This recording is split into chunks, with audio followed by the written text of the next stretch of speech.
থেকে শুরু করে হাদিস কোরআনের আলোচনা, দুনিয়ার আলোচনা শোনার জন্য যে আমরা একত্রিত হতে পেরেছি, আল্লাহ আমাদেরকে একত্রিত করিয়েছেন, এর জন্য আমরা শুকরিয়া আদায় করি আলহামদুলিল্লাহ।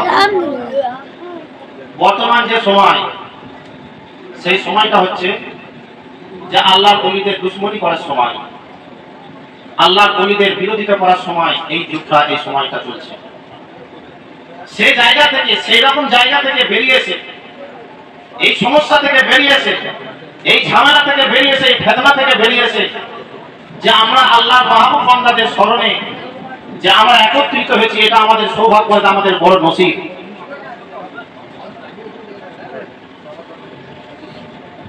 আল্লাহর ওলি আজকে তো আমরা মানতে চাই না। বিভিন্ন ফেসবুকে, ইউটিউবের মাধ্যমে, বিভিন্ন ওয়াজ নসিহতের মাধ্যমে আলেম উলামারা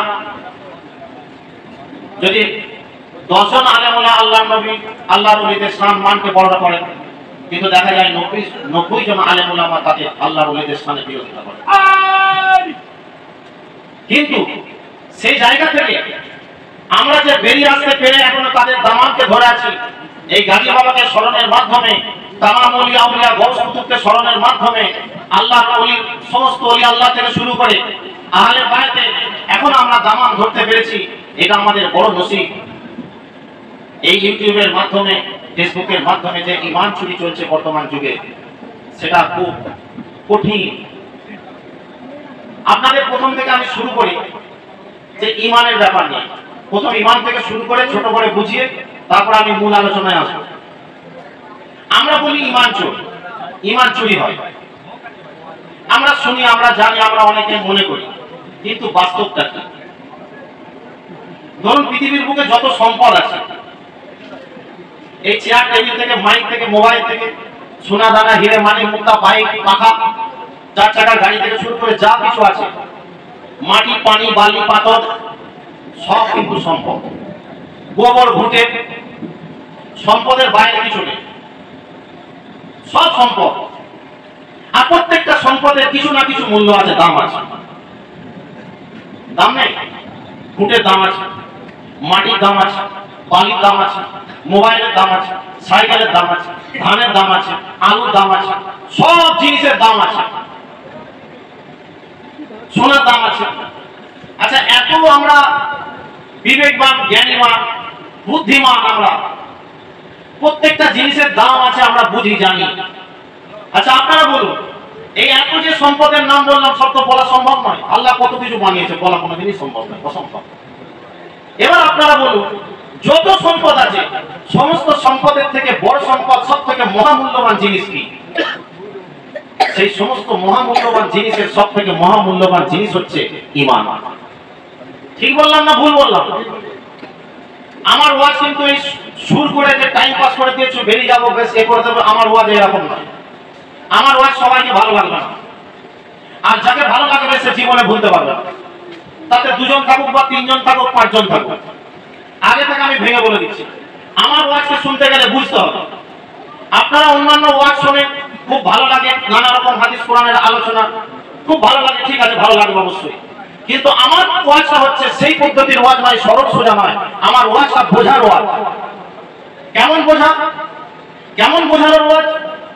এইরকম বোঝানোর ওয়াজ যেমন একটা জায়গায় শিক্ষক মহাশয় ক্লাস করেন, ছাত্রদেরকে বোঝায় যেমন বুঝতে হয়, বুঝে নিয়ে আয়ত্ত করে নিতে হয়। আমি আপনাদের সামনে ওয়াজ করবো সেই রকম ভাবে, যা 1 ঘন্টা করবো। এবার আমি বলছি যে সমস্ত কিছুর মহামূল্যবান হচ্ছে ঈমান। এবার আপনাদেরকে প্রশ্ন করি, সোনা চুরি করার লোক আছে না নেই? আছে। ধান চুরি করার লোক আছে, আলু চুরি করার লোক আছে, মোবাইল চুরি করার লোক আছে, সমস্ত সম্পদ চুরি করার লোক আছে, এমনকি ঘুঁটে চুরি করার লোক আছে, গোবর চুরি করার লোক আছে, মাটি চুরি করার লোক আছে, বালি চুরি করার লোক আছে, পানি চুরি করার লোক আছে। এমন কিছু জিনিস নেই চুরি করার লোক নেই। কিন্তু মনে রাখতে হবে, যে সম্পদটা যত মূল্যবান, যে সম্পদটা যত মূল্যবান, সে চোরটা হচ্ছে তত কঠিন, কত সিরিয়াস, কত সিয়ানা, কত ভুল।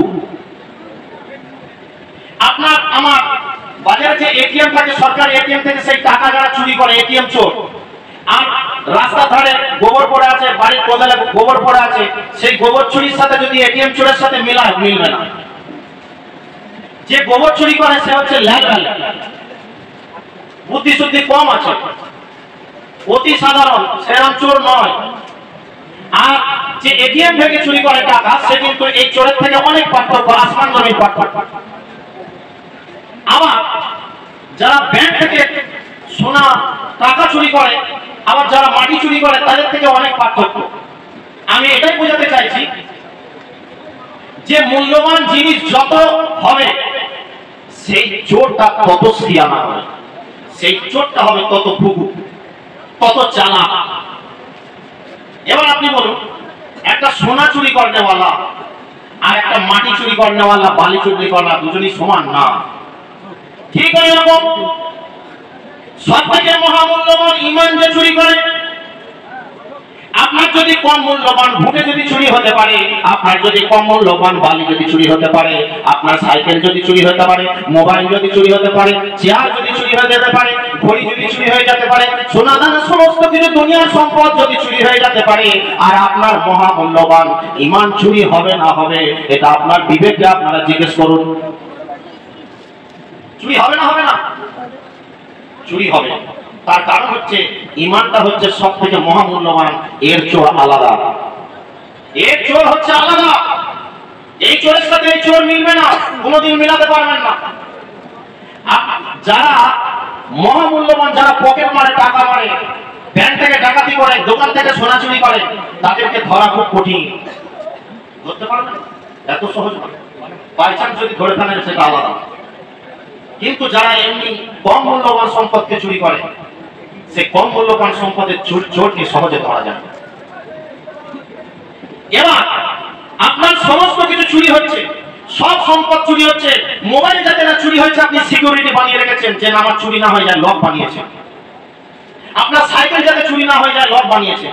মোটরসাইকেল চুরি হয়ে যায়, তার জন্য লক বানিয়েছেন। ধান যদি চুরি না হয়ে যায়, তার জন্য ব্যবস্থা করেছেন। সমস্ত সম্পদ চুরি না হয়ে যায়, ধ্বংস না হয়ে যায়, হাতছাড়া না হয়ে যায়, তার জন্য ব্যবস্থা বানিয়েছে, লক বানিয়েছে। মুসলমান ভাইরা, ঈমানদার ভাইরা, আপনারা কি একবার দুনিয়ার বুকে ভাবছেন যে আমার মহামূল্যবান ঈমানটা যে চুরি হয়ে যাচ্ছে, আমার মহামূল্যবানটা ঈমানটা যে লুট হয়ে যাবে, আমার ঈমানটাকে সামলানোর জন্য, আমার মহামূল্যবান ঈমানটা রক্ষা করার জন্য, আমার মহামূল্যবান ঈমানটা যাতে বেরিয়ে না যায়, তার জন্য কটা মুসলমান, কটা মানুষ আমরা সাবধান হয়েছি? কি জন্য তার ব্যবস্থা নিয়েছি? লক বানিয়েছে কিনা? আমরা কিচ্ছু বানাতে পারিনি। এ সম্পর্কে আমরা পুরো গাফেল, আমাদের কোনো ধারণা নেই, আমাদের কোনো ধ্যান নেই যে আমাদের ঈমান চুরি হয়ে যাচ্ছে। আপনার মোটরসাইকেল না চুরি হয়ে যায়, ব্যবস্থা করা আছে। আপনার বাড়ির সন্তান না চুরি হয়ে যায়, ব্যবস্থা করা আছে। মড়ায় ধান না চুরি হয়ে যায়, ব্যবস্থা করা আছে। বাড়ির অন্যান্য সম্পদ না চুরি হয়ে যায়, তার ব্যবস্থা করা আছে। আপনাদের যে মহামূল্যবান ঈমান যে চুরি হয়ে যাচ্ছে, ঈমান যে লুট হয়ে যাচ্ছে, তার জন্য লক বানিয়েছেন, তালা বানিয়েছেন, ব্যবস্থা করেছেন? করেননি। এর ব্যবস্থা তো করতে হবে। এর ব্যবস্থা না করলে আপনি কি নিয়ে যাবেন? আপনি ব্যাংকে টাকা রেখেছেন, ব্যালেন্স চেক করছেন, বই নিয়ে যাচ্ছেন মাসে মাসে, ব্যালেন্সটা ঠিক আছে কিনা, মোবাইলে ফোন পেতে চেক করে দেখছেন টাকা ঠিক আছে কিনা। আপনার মহামূল্যবান ঈমানটা কি চেক করছেন যে আমার ঈমানটা চুরি হয়ে গেল কিনা, আমার ঈমানটা লুটে বেরিয়ে গেল কিনা? প্রথমেই বলেছি, যত মহামূল্যবান জিনিস হবে, তার চোরটা তত সিয়ানা হবে, তত ভুগু হবে, তত চালাক হবে। যারা ঈমান চুরি করে, তারা আপনার ঈমানকে যখন চুরি করতে আসবে, তখন তাদের দাড়ি নেই, এরকম অবস্থা, এরকম ঈমান চোর আসবে না আপনার ঈমানকে চুরি করার জন্য, আমার ঈমানকে চুরি করার জন্য। যে দাড়িবিহীন, দাড়ি নেই, এরকম হবে না, দাড়ি থাকবে। আপনারা আমার ঈমানকে যখন চুরি করতে আসবে, তারা যে প্যান্ট পরে, হাফ প্যান্ট পরে আসবে তা নয়। আপনার ঈমানকে যখন চুরি করতে আসবে ঈমান চোর, তখন তারা প্যান্ট শার্ট পরে আসবে না। আপনার আমার ঈমানকে যারা চুরি করতে আসবে, তারা মাতাল হয়ে আসবে না, মদ খেয়ে আসবে না। এইরকম অবস্থা এলে তারা ঈমানকে চুরি করতে পারবে না। আপনি আমি সব জেনে যাবো এরা ঈমান চোর আছে, ঈমানকে চুরি করে নেবে। তাহলে কি করে আসবে? তাদের সাজ গোজ জুব্বা সমস্ত কিছু থাকবে, ভালো গাড়ি থাকবে, ভালো জুব্বা থাকবে, ভালো পোশাক থাকবে, সুন্দর সুন্দর কথা বলবে। আপনি পাগল হয়ে যাবে, আপনি দিওয়ানা হয়ে যাবেন, আমরা দিওয়ানা হয়ে যাব, কিন্তু বুঝতে পারবো না এই ঈমান চোর আছে, আমার ঈমানকে চুরি করে নিচ্ছে। সমস্ত কিছু ভালো কথা বলবে, সব হাদিসের কথা বললো, কোরআনের কথা বললো, কিন্তু তার মধ্যে থেকে ঈমানকে ছিনিয়ে নিল, বুঝতে পারবে না। যে তুমি নামাজ পড়বে, রোজা করবে, তুমি পীর ওলি আল্লাহ আবার মানবে কেন? গাজী বাবা আবার কি? নাউজুবিল্লাহ। আপনি এত ওয়াজ শুনেছেন, এত কোরআন পড়লেন, এত ওয়াজ শুনলেন, এত কিছু করলেন, ব্যাস একটা জিনিস শেষ। এমন মনে রাখবেন, যখন আদম আলাইহিস সালামকে কি আল্লাহ বানালেন, আল্লাহ বানিয়ে সমস্ত ফেরেশতাদেরকে বললেন ফাসাজাদু, তোমরা সিজদা করো। সবাই সিজদা করলো, ইল্লা ইবলিস, ইবলিস সিজদা করলো না। ইবলিস যখন সিজদা করলো না, লানতের পক্ষটা লানত হয়ে গেল, শয়তান বেনে গেল।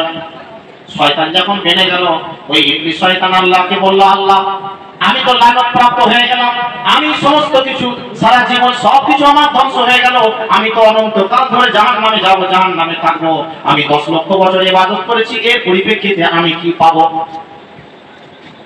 আল্লাহ বললেন যে তুমি কি চাও? তুমি 10 লক্ষ বছর ইবাদত করছো, তুমি কি চাও? আজকে যদি আমি আল্লাহ তোমাকে দিয়ে দিই, তাহলে পরবর্তীকালে বলবে আমি তো এটা চাইনি, আমাকে দিয়ে দিয়েছি। সেজন্য আল্লাহ বললেন তুমি কি চাও? ইবলিস শয়তান 3টে শর্ত দিল, তার মধ্যে একটা শর্ত হচ্ছে যে আমি আদম সন্তানদের শিরার মধ্যে ঢুকে যাব, রূপ নিয়ে আসবো, রূপ চেঞ্জ করবো, বহুরূপী নিয়ে আমি ঈমানকে লুট করে নেব। আপনারা সব জানেন তো এগুলো হাদিসগুলো। আচ্ছা, আমাদের সামনে রোজ আসছে ঈমান চোর, ইবলিস রূপ সেজে আসছে, ঈমানকে চুরি করতে আসছে। সারা জীবন কি একবার ভেবেছে আমার ঈমান চুরি হতে আসছে, আমার ঈমানটাকে চুরি করে নিচ্ছে? একবার ভাবলাম না। দাড়ি পেকে গেল, চামড়া ফুটিয়ে গেল, চোখে ঝাপসা এসে গেল, চুল সাদা হয়ে গেল। জীবনে একবার ভাবলাম না যে ঈমান চোর এসে আমার ঈমানকে চুরি করে নিয়ে বেরিয়ে চলে গেল, আমার ঈমানটা কি একবার আছে? সারা জীবন একবার ঈমানকে চেক করি, ব্যাংকের টাকা চেক করছি, ধান মড়ায় পোকা লাগছে কিনা, পানি পড়ে পচে যাচ্ছে কিনা চেক করছি, আলু বস্তায় পচে গেল কিনা চেক করছি, কিন্তু ঈমান যে চুরি হয়ে গেল কিনা, ঈমান ধ্বংস হয়ে গেল কিনা, ঈমান শেষ হয়ে গেল কিনা, ঈমান বেরিয়ে গেল কিনা, এটা সারা জীবনে 60 বছরে, 70 বছরে, 50 বছরে, 40 বছরে একদিনও ভাবিনি। ঈমান আছে? এত সহজ ঈমান? আজকে তো আমরা সবাই বলছি যে আমরা ঈমানদার, আমি নামাজ পড়ি, আমি জান্নাতি। দেখবেন মুসলমান ভাইরা, আমরা মুসলমান, আমরা নামাজি। প্রত্যেকটা মুসলমান যখন মসজিদে নামাজ পড়ে, 5 ওয়াক্ত নামাজ পড়ে, ফজরের যখন নামাজ পড়ে, জোহরের নামাজ পড়ে, এই নামাজ পড়তে পড়তে যখন 1 মাস, 2 মাস, 3 মাস, 5 বছর, 10 বছর, 50 বছর নামাজ পড়ে, তখন নিজেকে ভেবে নেয়, আমি ভেবে নি, আপনি ভেবে নি, সকলে ভেবে নি, আমি নামাজ পড়েছি, আমি জান্নাতি, এটা আমার কোনো অসুবিধা নেই, আমি নামাজ পড়ি। ভাবনা, যেগুলো মানুষের ভাবনার মধ্যে আছে বলছি। নামাজ পড়লে কি জান্নাতি? এত সহজ? নামাজ তো আল্লাহর হুকুম, পালন করতে হবে। নামাজকে পালন করার আগে নিজেকে পরিশুদ্ধ করতে হবে। নিজেকে কিভাবে নামাজ পড়তে হবে সেটা কার কাছে শিখবো? কে আমাকে জানাবে? আমি সবার উপোস করছি, আমি ওদেরকে উপোস করে নিলাম, নামাজ হয়ে গেল? এত সহজ?